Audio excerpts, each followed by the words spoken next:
अरबाजच्या big बॉसमध्ये येण्याबद्दल चर्चा सुरू आहे. जान्हवी अरबाजला विचारते की तुला रियालिटी शो करायला आवडतात का? तर यावर अरबाज असं म्हणतो की मला बिग बॉस करायचं होतं. खरं तर अरबाजचं ते ड्रीम होतं. अरबाज असं म्हणतो की बिग बॉसमध्ये येणं सोपं नाही आहे. ज्यांच्या नशिबात आहे त्यांनाच या शोमध्ये एंट्री भेटते, असं अरबाज म्हणतो.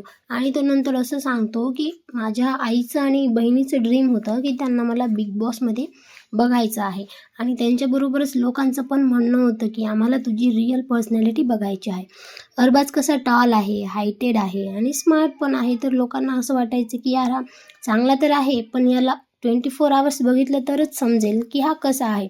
अरबाजला राग खूप येतो, तर त्याला त्याचा राग एक दिवस प्रॉब्लेममध्ये टाकेल, असं लोकांचं म्हणणं होतं. अरबाज शेवटी असं म्हणतो की मौके ढूंढने नहीं पडते, मौके आते हैं, बस उसको पहचानना सीखो. आणि त्याचं बिग बॉसमध्ये येण्याचं ड्रीम कंप्लीट. जर तुम्हाला हा व्हिडिओ आवडला असेल तर माझ्या चॅनलला लाईक, शेअर आणि सबस्क्राईब करायला विसरू नका. थँक्यू.